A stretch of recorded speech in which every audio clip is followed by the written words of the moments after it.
2A2, to introduce evidence of an aggressive character, it must be in relation to a homicide case. We have a victim who is alive. He is able to cross-examine her. Any backstory or statements, he's going to be able to ask on direct if his client chooses to testify. So in relation to cases where it does come through, homicide cases alone, this is not admissible for this purpose. This is not a homicide case. This is a domestic violence case. And then if the defendant chooses to say, I'm acting in self-defense in this matter, also that's not going to come in because he's asserting other acts, evidence of deception, lie, self-harm, threat, blackmail, false claims. But he is attempting to relate this to the incident and to explain why he was letting her in, saying she didn't have permission, but then therefore saying, oh, well, I actually let her in because of other acts. While he may think that that's a material thing, it doesn't have probative value. So it doesn't necessarily have the tendency to make the self-defense claim or why he might have done that more or less probable. So, and also these other acts, evidence probative value does not substantially outweigh any confusion of the issues or misleading the jury. And I would just reiterate, all of this information would mislead the jury. This would confuse the jury as to who is the person that's on trial here. It's this evidence that I've proffered is probative to establishing to essentially affirm or confirm the position my client had taken for 8 months or so, which is to not seek her out, to not go and do anything with her of his own choosing, other than to respond and try to be helpful. That can then, he's not claiming self-defense, he's claiming this never happened. But there's a reason why these allegations have come up, because it's part of this common scheme of again, almost in a session with my client that is even talked about in some of these messages where she won't leave him alone. And there was one thing I heard from the prosecution that I don't know anything about, is she said she's got 404B evidence, and I have not received any notice of that, so I'm not sure what that is. But if she's got her own kind of 404B, that would have to be noticed up to myself in the court. I have not heard anything about that. That is correct, Your Honor, and that is not an accurate statement to the court, given the fact I did tell Mr. Feitfelski that I was going to file my own notice after the results of this hearing. He does know I was very open with him about the police reports, about the statement. I shared with him the discovery. I have emails I can present to the court, actually, so I don't appreciate that. As far as the notice, I have to give 14 days before trial, not before jury selection, not before final settlement conferences. That's fine. I'm not trying to disparage character. I'm just saying I haven't seen anything yet. 404B 1 or 2 says a 14-day notice before trial. If trial's not going to happen for more than 14 days, I'm fine with that. But I'm just saying, I have not said anything about impugning character. And some of these, yeah, I have not received a written 404B notice. That's all I'm saying. But those in part are based on police reports. All recorded statements. Yes, Your Honor. And has defense received those? Or yes, I do believe he has. He can correct me if I'm wrong, but if he has not received all of those, then I don't know what you mean by all. I have 2 police reports for these 2 cases. I received the first one after a case was filed. I received the second one after the case was filed, which I would add, I didn't even know there was a second file being opened until after I called and found out there was a warrant.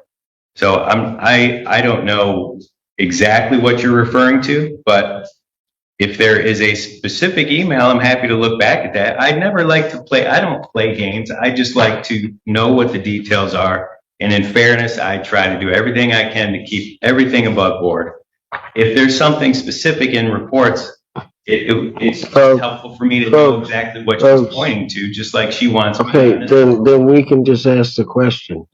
Is it something outside of the 2 police reports that he says? Not at this time, Your Honor. And as for he didn't know there were new charges, if you recall a bench conference at our last meeting, I actually asked to adjourn because we were going to review something for pending charges. Mr. Feifelsky was standing right next to me when I told the court that. So as for games, I too do not play them. And there is nothing to show that I can do for Mr. Feifelsky. I will file my notice timely.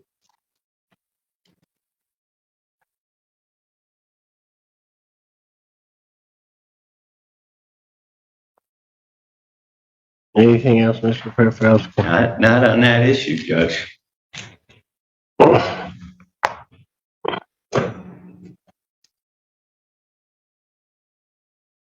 I see Councilor Chambers.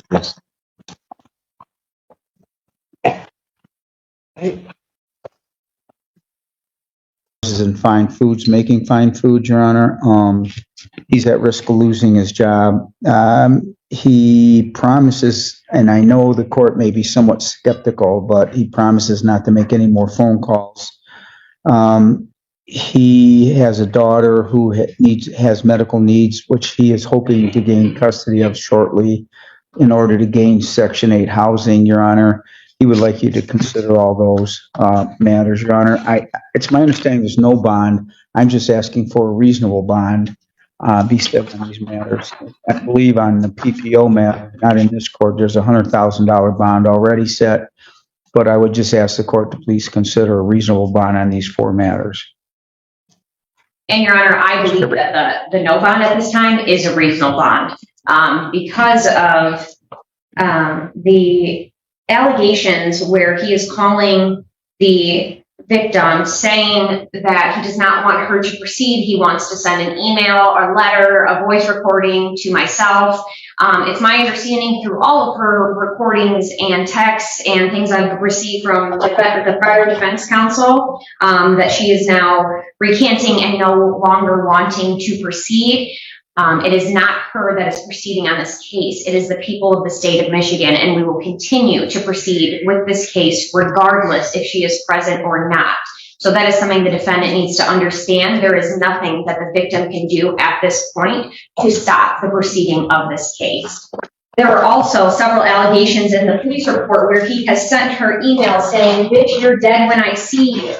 I'm going to blow your brains out as soon as you walk in the door, bitch. I'm going to be right there in court, bitch. That's my last time seeing you. I'm going to kill you right there. You deserve your ass beat. I will fucking murder your stupid ass, bitch." Those are in the allegations in the police report. I also have the recordings of the jail call where he stated, "When I get out, I am beating your ass." There are numerous times where he says, "Please call the prosecutor, write a letter to the court." Numerous times telling her, "I didn't do this.